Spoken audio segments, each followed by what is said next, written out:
we're here to bring a new type of news show. New insights, new styles, and new topics every day. We are News Generation.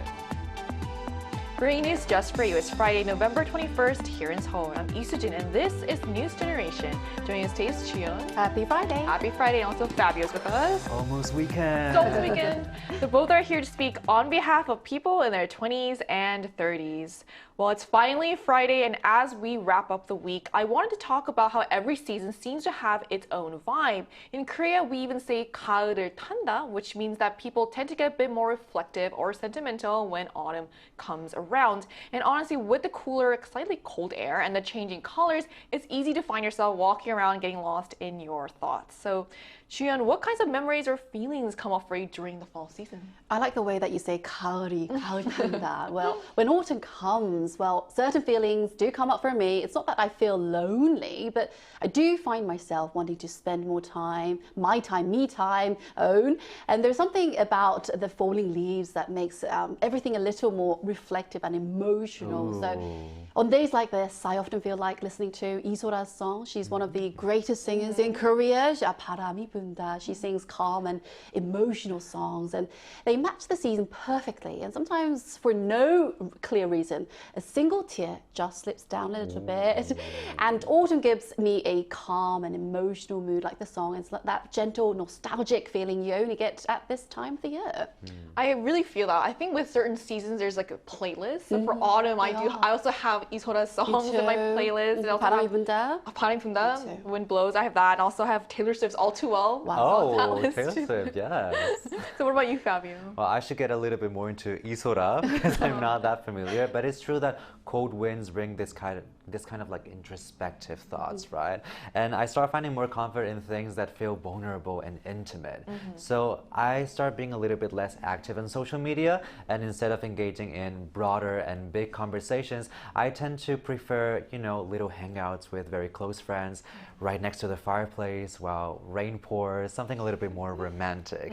And I love the sea because I come from the coast, and so during summer it's all about splashing around and having fun with the water, but when winter comes, you just grab a seashell and listen to the voices of the ocean. Oh, you brought a seashell for us. Of course I did. That's the real sensation of living your life in a more romantic way. I think that you really summed up what Nangman is. It's about carrying the small little things like your shell to really feel that vibe. So for more on this, take a look at the screen to see what we'll be exploring today.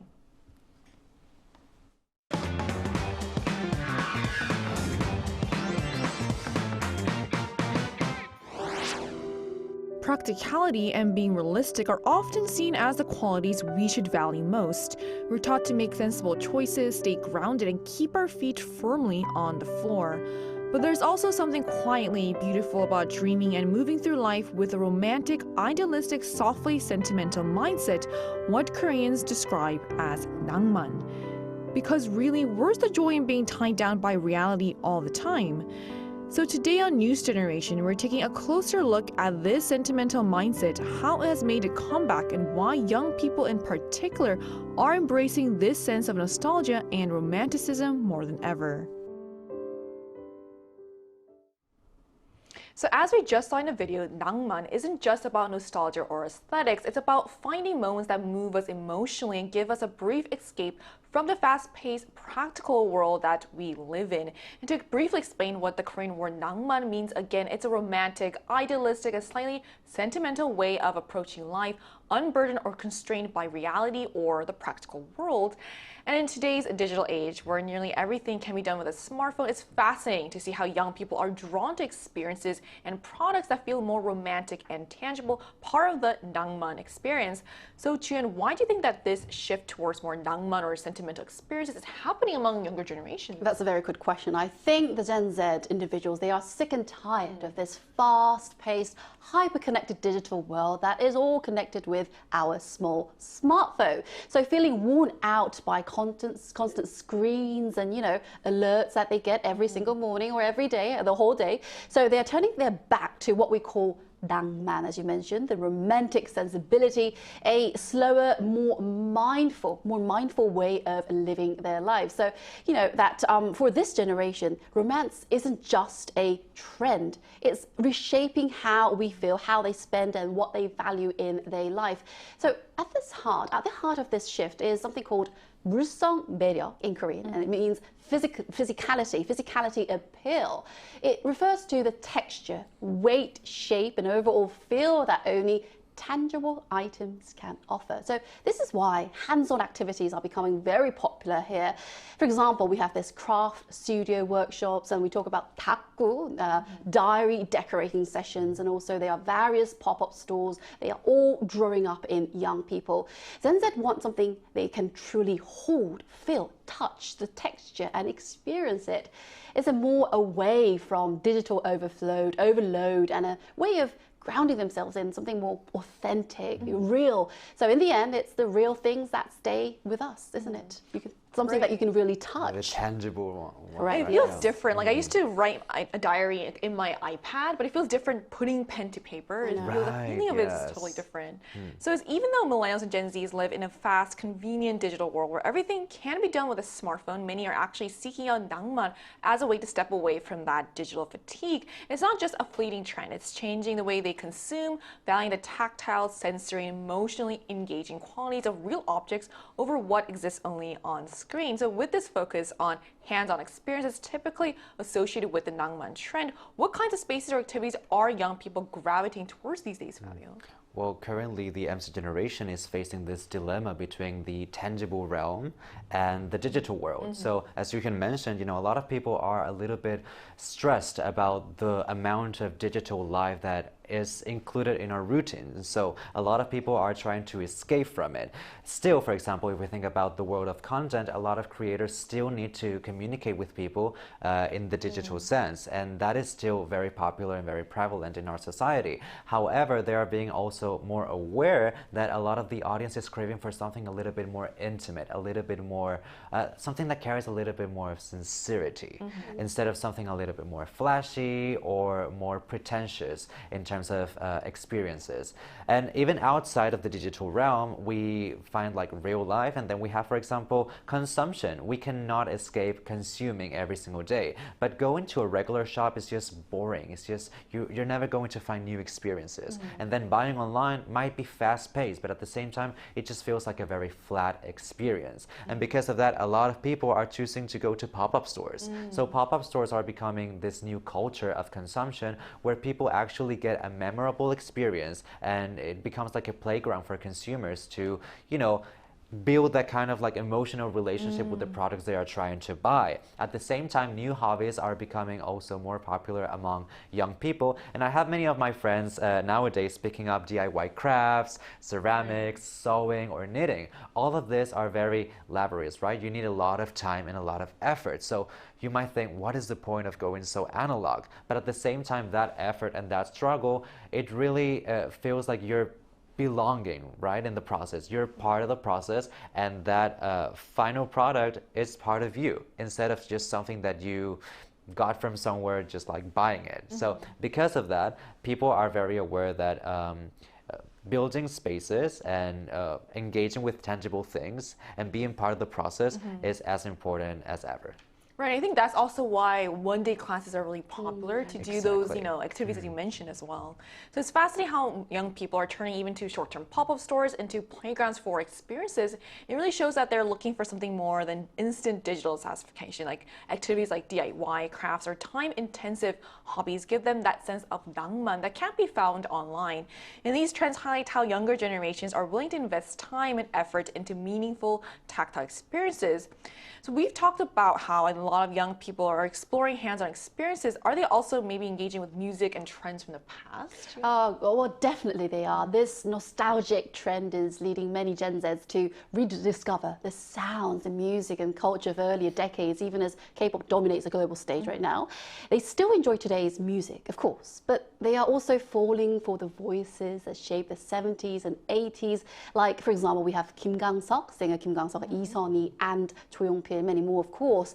Their interest goes beyond Korea, stretching into Japanese city pop and classic international bands as well. For example, Noel Gallagher, the former lead artist, songwriter of the legendary British band Oasis, held a concert last year in Seoul, and it became a clear sign of this shift, with teenagers and people in their 20s making up more than 70% of the audience. Incredible indeed. And what is interesting is that many are falling for a nostalgia they never actually lived before, a mood they know only from old dramas or films.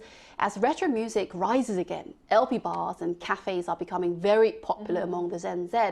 It's a return to the slower, analog charm that feels refreshing in today's digital world.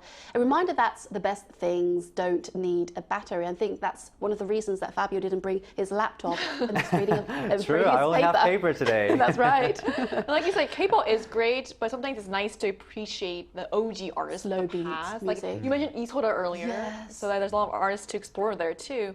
So millennials and Gen Zs are really exploring music from the past decades. You mentioned 70s and 80s Korean artists, also Japanese city pop and older international bands as well. So this nostalgic curiosity isn't just about the music. It's also driving them to visit LP bars and seek out physical analog experiences that digital streaming can't fully replicate. So beyond vinyl records, are there other analog or retro items that young people are more gravitating towards these days? Well, it's true that this retro trend has been a thing that, has been present with us since the past. Right. It's all about bringing back the nostalgic feeling, right? But at the same time, what makes it really interesting in today's context is that we are so used to the fast-paced nature of like high technology, and we are so accustomed of that commodity, and because of that, going back to analog just feels inconvenient or uncomfortable at times. So it makes us wonder, why are so many young people trying to go back to these items? We're talking about film cameras, we're talking about wired earphones, or even older phone cameras. So when someone is carrying an old iPhone just to take pictures, or a film camera, it might seem a little bit superficial. Like, why would you do that? Just to get the retro style, and at the same time having those items in reselling markets for incredibly high prices that make no sense might support that argument. But at the same time, if you really think about it, it's actually allowing the users to involve their skills in the process. You need to basically fabricate good lighting. You need to make sure that the photo is not going to be underexposed or overexposed. There's a lot of techniques that the human now is in charge of instead of just the device. So that shift in responsibilities is very important for young people, because we are so used to just like laying back and letting technology do everything for us that sometimes we feel like we are missing out on part of the process. And so because of that, we just want that kind of storytelling for ourselves. Right, it's really more meaningful if you're more involved in experience, and this analog experiences such as listening to music on vinyl records shows how the charm of physical hands-on experiences are making a comeback. And the fact that film cameras are now fetching high prices on resale platforms really highlights how much value young people place on these tangible, unique experiences. So to learn more about this trend, we're going to talk to someone who owns a record store here in Korea. And that conversation will take place right after the break, so don't go anywhere.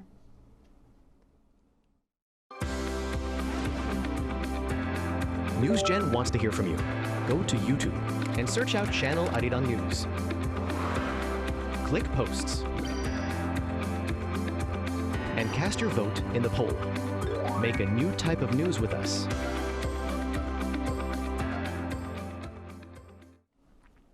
Joining us today is Curtis, who's originally from France and now the owner of a record shop here in Korea that houses thousands of vinyl records. So, hi Curtis, thank you so much for connecting with us today. Hi, nice to meet you guys. Glad to be in the Nangman special. Nice to have you with us today as well. So, do you see a lot of young people visiting record stores these days? Yeah, definitely. I mean, our crowd is mostly between 20 and 40, late 40s, I would say. So we see a lot of people here in their 20s, 30s that are just into records. Both collectors, people that are looking for new ways to consume music, have a different relationship with creating your own library, and people that are just kind of curious and think about getting into the hobby. So yeah, I see a lot of young people, really a lot. Interesting, Curtis. And why do you think the younger generations who didn't grow up with vinyl records are now seeking them out? Oh, it's pretty easy, I would say. At the moment, like records are pretty trendy at some point. It's been crazy on social medias, and at the same time, a lot of young people are also interested in rediscovering the music of the past. They're also interested in like collecting something a bit different. Do have like a community activity somehow, you know? So and the record collecting thing has always been a very community-based hobby. We have a lot of people trying to find new stuff, discover and share with others. So it's very much in phase with the current trend, because it's not only something you do on your own and have a better experience. It does sound better than digital, that's true, but it's not the only thing. It's also a big community thing that people can share with others and create their own thing, you see, through music. They express their own self through music, through what they collect and look for. And as a record shop owner, what do you think is the true appeal of vinyl records? First, yeah, the dynamic range you get from a record is, you're gonna try several ways, but you can't really do better than that. And even though I reckon it depends on how great your setup will be at home, you does kind of need a bit of an investment at first, but yeah, you got the sound thing, and at the same time you kind of possess a piece of history. Somehow you create your library little by little, trying to find new records and things you're looking for and get new discoveries. But these things, they were pressed, even though they were very popular records, they would have been pressed, what, like 1 million copy, 1,500,000? That's still a limited number. You only get that amount of record in the market, you know? So finding this stuff is difficult. So it becomes a collectible, and somehow for people, it's a lot of fun trying to find this stuff and having fun with their friends. Say, oh, I got that. Why you don't have it? You know, you should get it. So it's a fun activity, I would say. So yeah, the appeal of record is just, there's thousands of things I could say about it. But I would say number one, sound. Number two is just the attractiveness of that physical piece of history. Right, I really liked what you said earlier about how, and I didn't think of this before, how it's like a community experience as well, where you can just share music, which is always great. Yeah, it's been like this for a long time. So back in the days, you had forums. So people would exchange on forum, oh, I've heard that thing, like that guy played on the radio. Do you guys know what it is? Or I've heard there is a record from that label. It's that reference number. Does anybody of you guys ever seen it in the wild, like in a record shop or outside in a flea market? So for people, it makes it fun. It's a little history they create with their own collection. So your life is kind of related with what you collect, and all the way your life, you're change in taste. You know, you can listen to that kind of stuff and then switch to another. But at the same time, that whole process is being archived. So that's fun. Yeah, I mean, it's such an amazing way to consume music. So, all right, thank you so much for sharing your insight with us today. A pleasure. Have a nice day. Thank you so much. So we just heard from a record store owner here in Korea about why vinyl is making a comeback among young people and what he believes gives LPs their distinct charm. But this love for nostalgia isn't just about music. It reflects a broader trend among millennials and Gen Z seeking meaning, sentiment, a bit of Nangman in their everyday lives. So why do you think millennials and Gen Z seem so drawn to nostalgic romantic experiences in today's fast-paced, very competitive world, Jian? They want to escape. They wouldn't like to get rid of it. So relatable. Yes. So GenZ, they would like to feel this brief escape from this competitive world, the tough society, in a world that constantly changes everything and pushes speed, efficiency, and convenience. They are actually craving some moments right now, craving moments they can, simply slow down a little bit in their life. And the analog experiences is quite unique. That brings a bit of inconvenience, as Pablo mentioned earlier, writing by hand, walking, touching real objects that you've got to wait for a long time, feel rare and refreshing to them. And, these slower moments offer a sense of calm that digital life can't provide. Because of that, analog sensibility has become something special and almost luxurious for this generation. It gives them a brief escape, as I mentioned before, and a chance to reconnect with themselves in a more grounded, meaningful way. And that's why we have those communities, as he mentioned earlier. So after all, a little inconvenience can feel surprisingly perfect. Right, so for young people, Nangman isn't just about aesthetics. It's about finding a small sanctuary in an otherwise competitive, fast-paced world, and experiencing slower or even slightly inconvenient things becomes something really great and something to really grab onto. So when something captures their hearts as romantic or special, is there usually a story or narrative that's attached to this? I think even if you think about it as just like something aesthetically pleasing, that also carries a narrative. If people choose an item just because of the aesthetic purposes, it's because they think that through that image they can convey a message. And at the same time, we wouldn't have the word Nangman without a narrative. Right. Every single experience and every single object needs to have that narrative embedded for us to feel something. Let's think about it this way.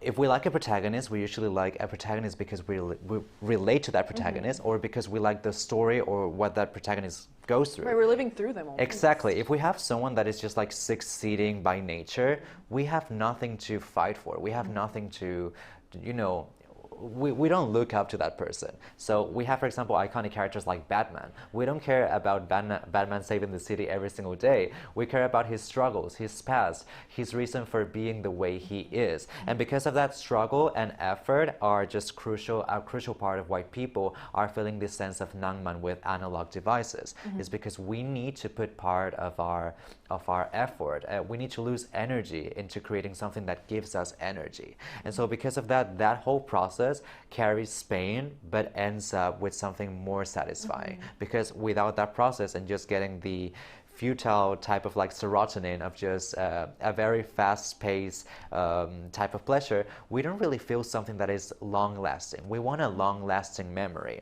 And so because of that, to be a person that enjoys life, we need to enjoy life every single moment, right? But then if we only focus on little things from every single day, we end up missing the whole picture. And then we look back at when we were kids and we were like, oh, I really miss the way this video game made me feel. I used to play this video game for years and I wouldn't finish it because maybe I was a kid and I was like not that intelligent to finish it. But because you couldn't do that, it was just like a long-lasting experience. I agree. So at a time when everything moves so fast and feels a little overwhelming, it's striking to see young generations slow down, look back and find comfort in small sentimental moments. So whether it's music from decades ago, a film camera, or time spent at a cozy pop-up space, Nangman is becoming a way to reconnect with something more meaningful and reflect a shift toward valuing things that might not fit the traditional definition of success, but still offer a sense of joy, grounding, and emotional fulfillment. So that brings us to the end of today's episode of News Generation. But News Gen will be back on Monday at 10:30 a.m. Korea time with more stories and discussions. Big thanks to Chia. Have a lovely and Nangman weekend. I hope you do as well. And so Fabio, So happy to be invited again. for coming in. And to our viewers, thank you so much for joining us. And we hope you have the best day. We are News News Generation.